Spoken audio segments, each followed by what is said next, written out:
Leg. A handsome man with a weathered beaten face grabs your hand gently in his rough, calloused palms. Unlike the rest of the guests in this festive clothes, he wears a simple robe. The only luxury you see on him is a holy symbol of Aristotle made of solid gold. The other guests look at him with respect, some bordering on awe. He doesn't have a picture. Congratulations at your victory, he says in a deep voice. Allow me to introduce myself. I am Ezvamnki Keeg, High Priest of Outtro and Aristotle. So you fought beside Jumanji that night. God granted you impressive power. Yes, I used to serve Aristotle on the battlefield, but those days are long gone. Now I call on this power to heal those who've fallen from a roof more often than anyone wounded by a sword. Of course, someone has to roam the forest and slay monsters, but I'm more useful to my congregation here, attending to more mundane affairs like hospitals, shelters, and charities. Being law in the stolen lands is a difficult endeavour. I would be grateful for any help you could spare. This is a truly noble undertaking. I believe our community will be able to provide you with reasonable assistance. We will help you construct the shrine. Yeah, sure, why not, okay. Cheers. Do many people in Restov venerate Outtro? They revere many gods in Restov. They pay to Abadar, patrons of cities, and Pharasma, gatherer of souls. There are also some more rare cults, but there's no denying that the stag god has the largest congregation here, and no wonder. People here have lived off farming and hunting for centuries. You dress surprisingly simple for such a festive occasion. Priest's mouths turn up into a faint smile. The nobles dressed in silks and satins to stand out from the poor. A priest wears simple robes to stand out from the nobles. Nice to meet you. Well, I got a shrine. Alright, I'll take it.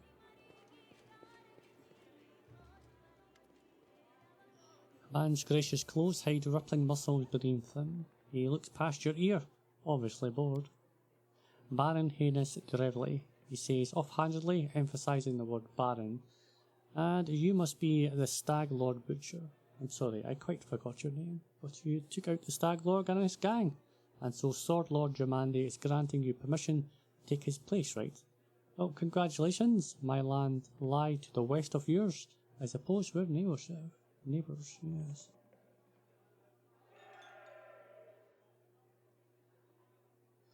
Yes, I defeated the Stag Lord. How did you deserve yours? A smirk appears on the Baron's face. I don't need to deserve or prove anything. Countless generations of my glorious ancestors have done it for me. If I had a slightly bigger army, Sword Lord Jumanji would have simply given all of the stolen lands to me. Alas, I don't have so many soldiers at my disposal, so she had to urgently make barons, the likes of you, and farm. You have no army and no special merits. You were just given land for being pretty. Hey! Under other circumstances, I'd have you whipped for supports, but let's not ruin Lady Aldori's celebration. If you want so badly to measure merits, we can do so another time. Yep, I'll certainly do that. No worries, no problems with that, mate. Oh, pretty boy, eh? A handsome, well-dressed young man of about 17 years old looks at you with a polite smile. He doesn't look 17, he looks like, I don't know, 40s, 60s. Oh, you're the famous slayer of the Staglog's gang, soon to be Baron. Pleased to make your acquaintance. My name is Aldori. No last name? No lighting?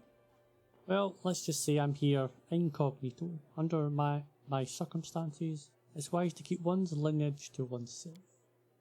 Truth be told, that's precisely what I wanted to speak to you about. You see, I am heir to one of Brevoy's noble houses. I won't say which, but believe me, a newly appointed Baron with no connections would do well to have a friend like me. I travel the country in secret, without servants, so I can see it for myself. Not from a carriage window, but face to face with the people. My family would never approve, of course, but then, I never asked. I need to know Brevoy if I am going to rule a part of it someday. I know Jumanji wasn't wants to impose her stepstone as your emissary. Refuse, take me instead. Don't look at my age. Well, they may have trained as half-orc to swing a sword. I've been training to rule since I was a child. I'll be a far greater use to you, both now and the future, after I have a firm position in my family. You got Restock nobility? Oh no, I'm not from here. I'm just visiting, you could say. I wanted to see for myself the heroes who managed to conquer the frontier lands, and the Lord Mayor was kind enough to invite me to this wonderful park.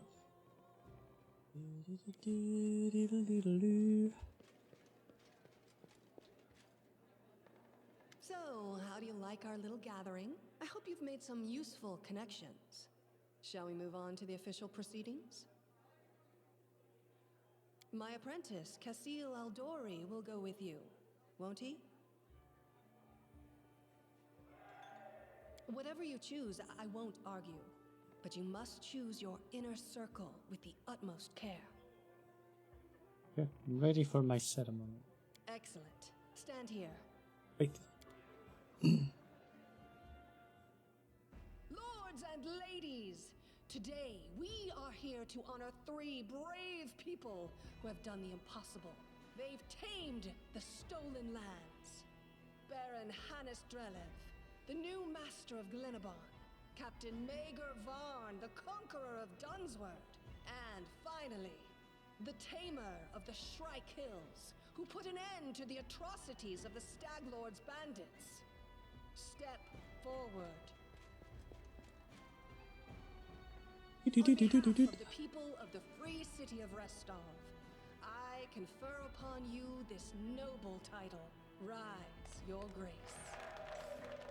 Ooh.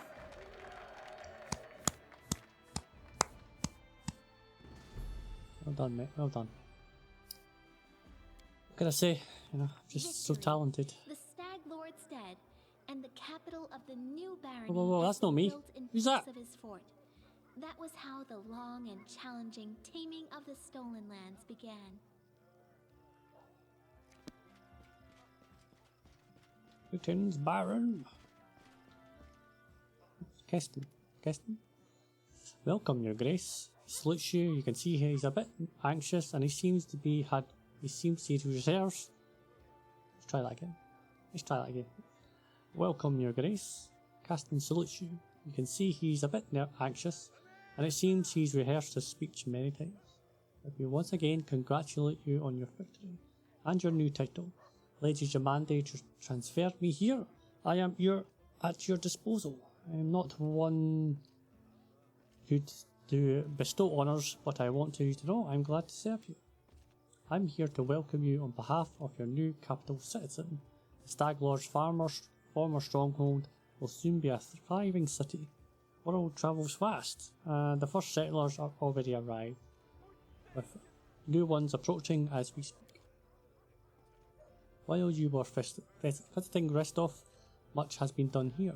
Your benefactors, the Aldori, invested a great deal of resources in rebuilding the city. I stand ready to answer your questions and to show you around the most important sites. Where can I get a drink or 3? It's time to toast my victory. He hesitates a brief moment, then laughs. I'll make sure to show you. The moment we enter the city, the tavern was the first business that opened. Building a city is thirsty work, and I beg your forgiveness for my behaviour during your reception. I drank a little too much. It's a day for celebration. My companions? They are all somewhere around here, but I never kept an eye on one who went where exactly. Well, I assumed Tristian is with Jihad, and you can always find Lindsay. Just follow the noise and turmoil. Citizens I should know about. An old acquaintance, Jihad, is right there. Ethereal's clerics normally don't like cities much, but he's eager to serve you. Also, the emissary from Brevoy is here, waiting for you in the throne room. There's also this curious matter. An elf has paid us a visit. A blind elf, Desna, only knows how he managed to get here. He seems a peaceful, even pleasant fellow, though that naturally a little odd. So I let him stay a while. It's up to you to decide what to do with him now. That's about it, I guess. Okay. What's the mood of the people?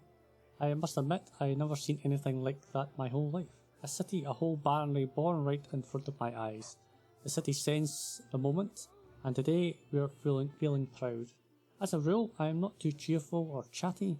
I normally feel out of place among all the rejoicing, but today is just one of those days. Where we look then?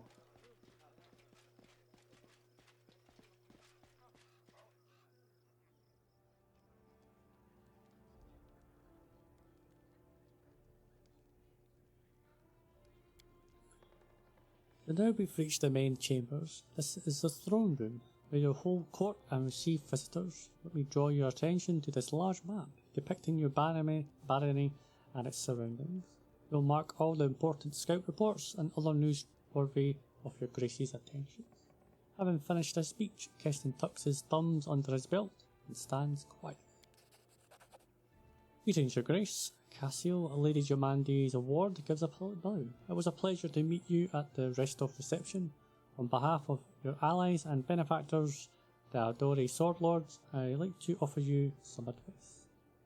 All the stuff.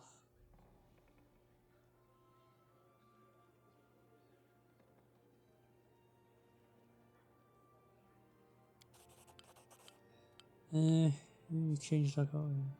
Yeah, I've done that. You can solve most of your barony's problems by granting opportunities to the right people, responsible people, but certain state business will demand your personal attention, as will the visits of especially important quests. Reports of such outstanding events will be marked on your map. You can always check it while considering your plans. According to the ancient traditions of Brevoy and most of the river kingdoms, rulers address affairs of state and receive visitors at the beginning of the month. My advice to you is to maintain this tradition and regularly visit your capital when the first thing you should do as a ruler is assign loyal people to all the important positions in your barony. Your clerics, Jihad and Tristian, were the first to seek an audience. I won't distract you further, and I'll leave you to consider. Once again, my congratulations. May your rule be long and prosperous. Okie dokie. Your Grace, allow me to congratulate you on receiving the title of Baron. I am confident that you will be able to bring order to these troubled lands. Though, to be honest, this isn't exactly what we wanted to speak to you about. Tristian and I have been talking a great deal about what happened at the Temple of Erg. It doesn't all make sense to us yet, but one thing is clear. There's a powerful curse at work. It corrupted the very essence of that sacred place, sleeping it with pustulence?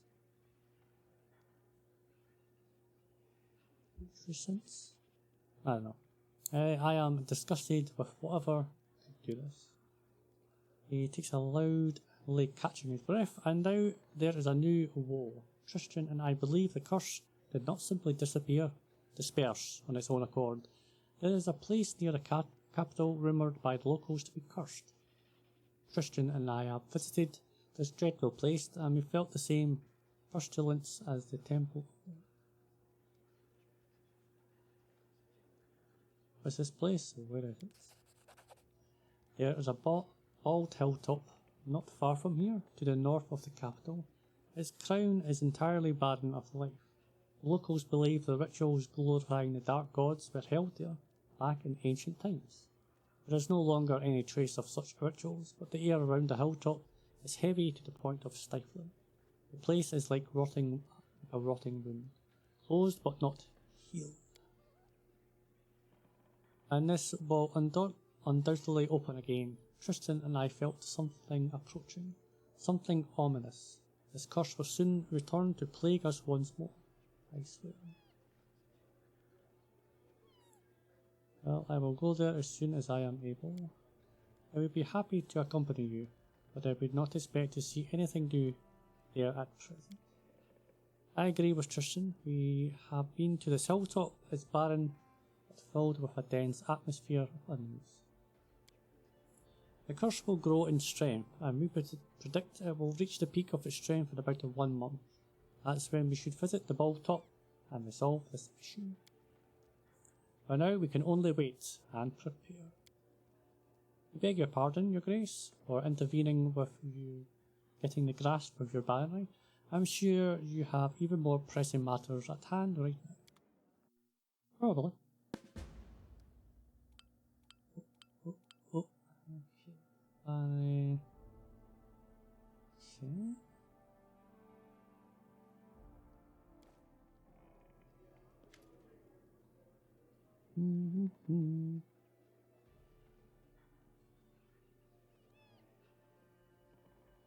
I'd like to know more about you. Up to sir, tell me of your origins. I grew up alone in the streets of Restov. I know nothing of my parents. More than likely that my mother just wanted to be rid of me. Probably left me somewhere in the alley at her baby. But I don't feel I have the right to blame her. I don't remember how I survived. My first memory is of sneaking into someone's backyard. I must have been 3 or 4, trying to steal food from a cat. The Breivik aristocracy is a rare sight. Lady Giamandi Aldori herself brought me into the family. She picked me up off the streets when I was about 14. I was fighting some lord's guardsmen. Their master had expressed his wish in a most inappropriate manner to acquaint me with his female wolfhound in hopes of producing offspring. Oh hell, he sliced his penis off. I was at this point would politely be called a disadvantage when I saw a flashing beam of light reflect off the lone sword. What happened next was too fast for me to follow. All 3 of my torturers fell to the ground, a single woman standing above them. They turned to the Lord and coldly asked him, "And just what is it that you're doing here?" I've never seen a Restov noble so afraid, but he was also almost reverent, and this lord was a close companion to their mayor. At the time, I had no idea who this woman was, but I couldn't help myself from rushing after her. Well, hobbling really, and pleading with her. "Teach me, please teach me." So, what's it like living with humans? It isn't easy, your grace. I was born and raised in Restov. I don't know a single word of Orc. I devoted my entire life to providing myself worthy to bear the name Aldori. But to most people, I'm still a half-orc first and foremost, anything else secondary. It infuriated me when I was younger, but with age I've learned to accept my fate. To me, I'm simply Kassil, a street urchin from Restov who became the student of Sword Lord Demandi. Nothing more, nothing less. What's the situation between the Aldari? Space remains impassive, speech becomes slower, more deliberate. The Surtovars and the Aldori are different in nature and spirit. They are as water and stone, a snake and an eagle. When Karol the Conqueror came to our lands, the Surtovars didn't even attempt to defend themselves. They gave up the crown in exchange for positions of power in a new court, along with the safety of their lands. The Aldori went to war and lost. I dare not even say valiantly lost. The damage inflicted on Roslin's army by the Red Dragons of Karol the Conqueror, well, it was a slaughter, a crushing defeat. A barely noticeable frown darkens Kassil's face. Even with 2 centuries of effort, the Aldori and Rosland have yet to fully recover. 2 centuries we fought for survival, while the Surtovars have flourished and grown stronger at the side of the throne. Needless to say now, the king Milseki Surtovar and his sister Natalia rule over Brevoy. Our relationship hasn't improved. The Surtovars fear the Aldori, and the Aldori don't trust the Surtovars. That's the current situation. Fantastic. And about the river kingdoms, in times past, they were little more than just a nest of bandits. Frankly, that hasn't really changed. Of all the kingdoms, tax is probably the greatest interest. King Everetti rose to power too quickly and too easily. I would recommend your grace to take caution with him. In the neighbouring lands in Restov, I spent nearly as much time studying historical chronicles as I did training with the sword. What would you like to discuss? It's early history. There's a story written in blood, Aldori word mostly. In the beginning, Brevoy was two independent lands. House of Tovar reigned over Ischia, and the Aldari ruled Ruslan. They were not peaceful neighbours. Ischia's soil was too poor to sustain its population, and its people were too cruel and proud to simply stand by and watch as their neighbours prospered. I'd be willing to bet that rest of the northern walls still hold a few marks left by the Tovar soldiers during their frequent raids from ages past. It was Corral Ragalia, later known as Corral the Conqueror, who put an end to all that. He brought each realm to its knees, only when one side knelt willingly, and the other ended up first paying a devastating toll. I can speak for days about sword lords, but I'll try to condense things as to not bore you, Grace. Our history goes back to ancient times when Ruslan was ruled by Baron Syrian I. He was a notorious squabbler and duelist. At the time, he wasn't as skillful as he thought. After losing a fight against a local gang leader, the Baron was the one who issued the challenge. He went into exile to hide his shame. But that was just the beginning. No one knows where Syrian wandered, but a few years later he returned to Rusland a changed man. He challenged the same gang leader to another duel and bested him handily. The Baron then declared an open challenge. Anyone who could defeat him would be rewarded handsomely. After that, not much would pass without Syrian seeing another challenger. Renowned fighters and experienced warriors came and went, but none, not a single one, could best the Baron. In those years, Syrian took on his new name, Aldori, but many people prefer to call him simply Sword Baron.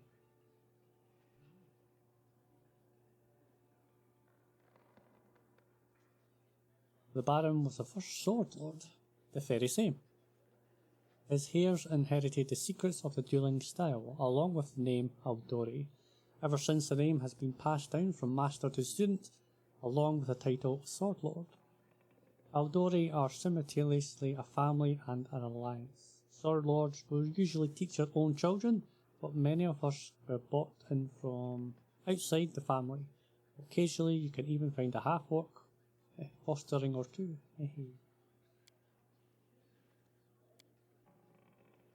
Thank you for your faith you place in me. I shall do my best. Oh, I can speak to him now. Greetings. How may this humble chosen of great Syrian help you? Tell me about yourself. About myself, I wouldn't know where to begin. You know my name, my faith. I follow Syrian, and I have travelled from the Padishah Empire of Kalish to here. What else do you want to know? But from your manner and appearance, you don't strike me as Kelisite. You have nothing to apologise for. Surely I have received my name and appearance from my parents, who would have come to Kalish from afar. I never knew them, for the fate had separated us when I was young. So I grew up in Kalish, raised by the followers of Syrian.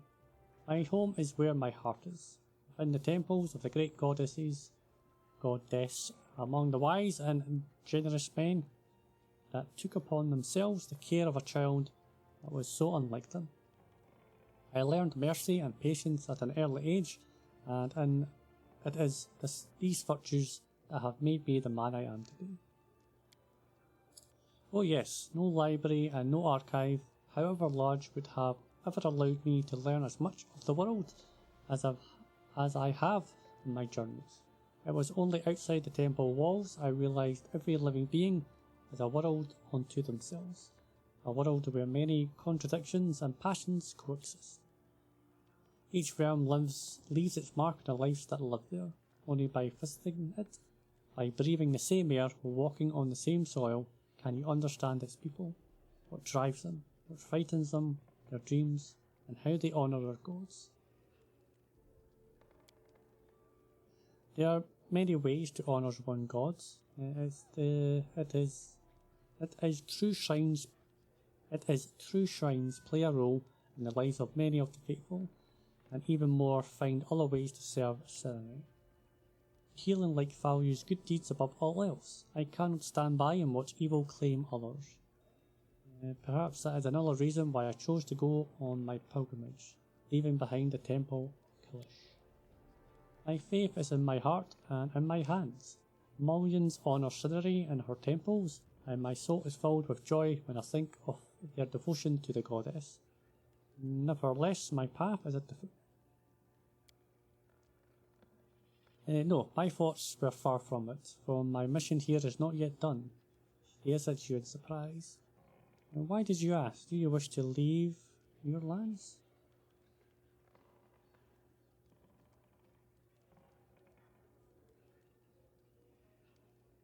Of course not. You are my comrade in arms. I trust you completely. No. What can you tell me about Syn, the goddess of temperance and patience? Solar flame goddess teaches us compassion for the weary and mercy to those who go astray. What would you like to know? The history. There's much to tell, but I'm afraid I would miss the mark, and I fear I would bore you. Is there something you wish? Come to be. Syn is one of Glorian's eldest deities. Once she was an angel that had gathered the armies of her celestial allies behind her.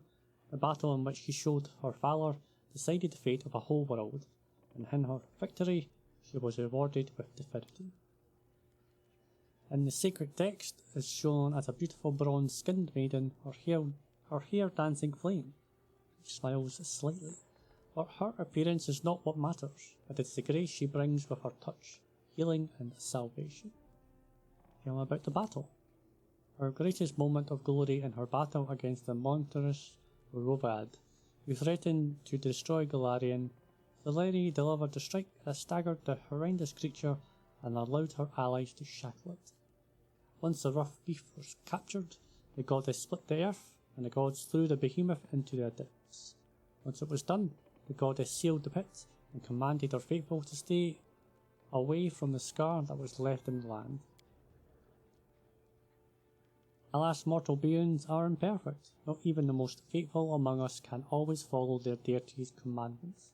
Even when such commandments are meant to save the world and their fellow followers, I, for one, pray the goddess is never again as furious as she was with Gormaz. You mentioned Gormaz. What happened to it? An error of faith, perhaps a lesson. But it speaks of the dangers when one listens to mortal words and one stops listening to their faith. She forbade her followers from coming near the place of Ragad's imprisonment, but some of her priesthood misheard her will and began to preach of a sacred place, where the mightiest of temples dedicated to the goddesses were to be constructed. The people listened to those sermons and went forth to the lands touched by Syn's scimitar. On the scar that sealed the well, they founded Guzmas, a holy city that was to become the greatest monument to Syn. Unsurprisingly, after the city was built, faithful from all Glorian travelled there to worship. She sent omens and visions, urging her followers to leave this dangerous place filled with the dark will of the shackled Rovagat. But in their pride, the people misinterpreted or ignored the signs altogether, for they had already come under Ragwad's influence. Finally, the goddess sent her herald to the city, but the fanatics killed him. Realizing the people who turned from her, the enraged goddess smote Gomos, raising it from the face of Glorian, and with a single strike of her scimitar, shook his head. Today is called the Pit of Gurmas, a well and painful and pain of suffering. It's a great crevasse in the eastern Sesmarin. The lands surrounding it are dead, soaked in poison. The pit seems bottomless until someone dares to gaze into its depths. All who have dared tell of a strange, distant glow, a glow that followed them in their dreams ever since. Throughout all of history, the pit has spawned creatures, hideous beasts of overwhelming power, and driven by only a single desire to destroy everything they see. Some are defeated, such as the nightmarish Ulnut, whose carapace to this day towers above the capital of Assyrian. Others proved too strong to be defeated by mortal hands. The most terrible of them was the Tarkush, the Armageddon engine, who to this day lies dormant deep beneath Asphatan. Have wars ever been waged in her name? Alas, yes, terrible battles were once fought between the followers of Nes, Norbur, and Sire in the lands of the known as Ruhandan. To my shame, I must admit that this conflict was started by my brothers and sisters. They came to a foreign land to make way for the goddess's light with sword and fire. That calamity became known as the Oath Wars, a catastrophe that led to the inheritors of Rivedan to deny all gods, banning all faiths from their lands. At last the mortal vessel is imperfect, and even a pure faith may be distorted by blind ambition. He goes silent, and great suffering may occur in his name. Solar Flare Goddess is the light of salvation, even to those who have been forsaken by the other gods. She teaches us mercy and forgiveness, for as long as they may be useful to a soul's salvation. You make it sound like the followers of Serenity will try to find good even in a bandit with a knife to their throat. Probably. Do not mistake compassion for weakness. One hand of Serenity is shrouded in healing like the other holds a scimitar. Following their goddess, the priest learns to wield this weapon starting in childhood, and they do not hesitate to use it if a dispute cannot be settled peacefully. He preaches mercy, yet her compassion is not infinite. We give a second chance to all who ask, but if they reject it, if they persist in their sins, they will face the goddess's retribution. Are they any undeserving of mercy? Tristian blinds gaze past you in the distance for several moments. When he speaks again, his voice is quiet, reflective, as if echoing his thoughts. Undeserving of mercy. Would she herself find the compassion to? He shudders, as if awakening from a trance. Forgive me, your words. They are not easy ones to reconcile, and even persist such as I. We debate them to this day. What is the point of which a soul is irredeemable, or is it a failing of the priest themselves? These are difficult questions to ask, Tom. Questions wise men have debated for centuries. Does a being that has been tainted by evil to its very roots, that rejects its own salvation, still deserve compassion? Can those compelled to do evil by others seek forgiveness? There is no easy answer on these issues among her followers. As for me, I believe that every soul carries the potential for goodness within. No matter the crime, the guilty may find forgiveness if they repent and cast off the evil that led to the deed. I believe this with all my heart.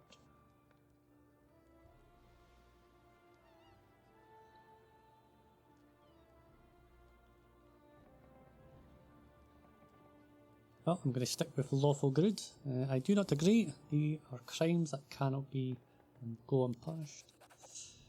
What is of greater importance? A living soul or the laws of nature? One's salvation or observance of rules? Know that I hold you in high esteem, but it is difficult for me to agree. Well, get out of here. So what are the duties?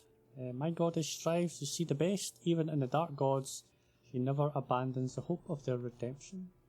The priests of Siri follow her teachings, akin to healing light herself, who emanates warmth and heeds the call of those in need. We aid the suffering in body and spirit throughout Glorian. The priests of Serenity are willing to help anyone, no matter the faith of one in need. Each plea must be heard, Every misfortune deserves compassion. Yet, a peasant seeking a blessing for the harvest, or a murderer seeking repentance the night before their execution. Sometimes the mercy of solar flare goddess is the last thing that can save one soul from ruin. We have no right to withhold it from the truly repentant.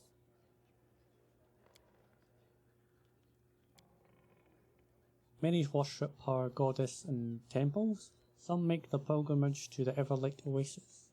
But even those who do not serve the goddess directly rarely shun the festivities dedicated to her. The Sunrock Festival, for one. Temple. Shrines are often open to the sky and to the goddess life-bringing sunlight. Her light fills the temple, enshrouds the parish in warmth, and grants its blessing to all in need. In Kalesh, crowds gather during the services so that all may feel the blessing of the goddess. The most ingenious devices are constructed by some of the faithful to please the goddess. I have seen a temple of Scenery which housed a complicated array of mirrors, all to direct the light, the sun to the altar. I have never been there, but the stories say it is a wondrous place, sacred to her faithful. The oasis is located in Shinshabar, which lies in Gesmarin. Pilgrims from throughout Glorian travel there, seeking the goddess's blessing. According to legend, the waters of the oasis are imbued with healing properties, and anyone who bathes in them shall be cured of any ailment. Just imagine, a place where people from all around the world come together to worship, and what stories they must share. The festival takes place on a day of the summer solstice, when the prayers of our flock can reach Scenery the easiest. On this day, Kirish blooms with colour. In each corner of the Padashi Empire, the people praise their goddess by dancing and singing, setting off fireworks and flying kites. I hope this beautiful custom shall one day reach your lands.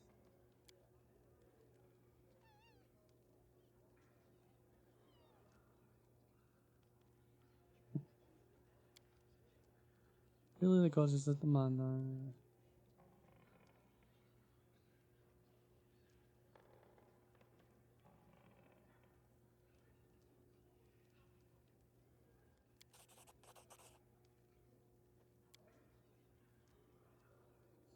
What brought you to these lands?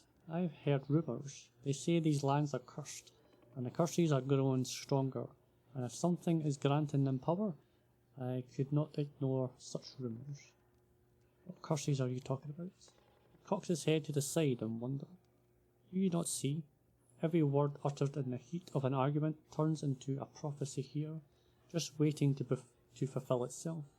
And if it were only for the people, the land itself is seething with curses so ancient their origins are impossible to trace. Take the abandoned temple of Esterol, where we met. What happened to it?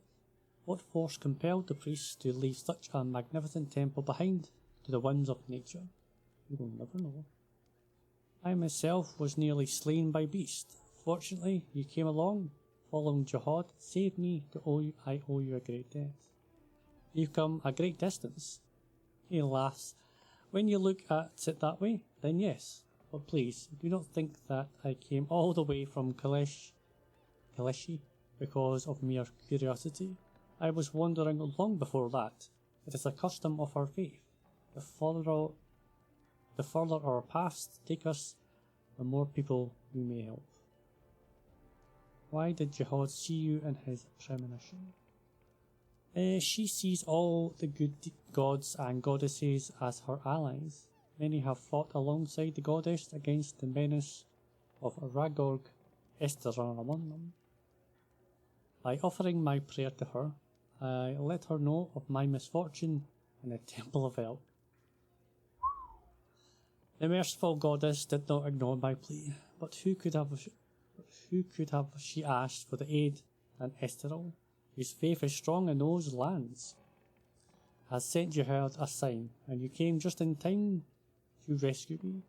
tell the truth, I was certain my journey was at an end, and those creatures were to be the death of me, but they weren't. You have spent much time there. What do you think the future holds of these lands? These are cruel lands, and as I came here, I bore witness to much pain and suffering. But I have seen equal kindness among those seeking to protect themselves and their loved ones. The people of the Stolen Lands are resolute and true to themselves. I admire their strength. Alas, I do not know yet what powers the curse says that flourish in this land, but I swear I will not leave until we have answers and the means to cleanse them. You must forgive me for not swearing on Severa's name, but as of late I have troubled the goddess too much as it is, and I would better serve her through actions, not prayer. You called yourself a chosen. What is that? Sorry, that was merely a mere jest. Other acolytes at my temple used to tease me with that title. This should tell you how pious and devoted I was compared to them. And yet my faith is strong. She-Hole knows this and protects me in times of great peril.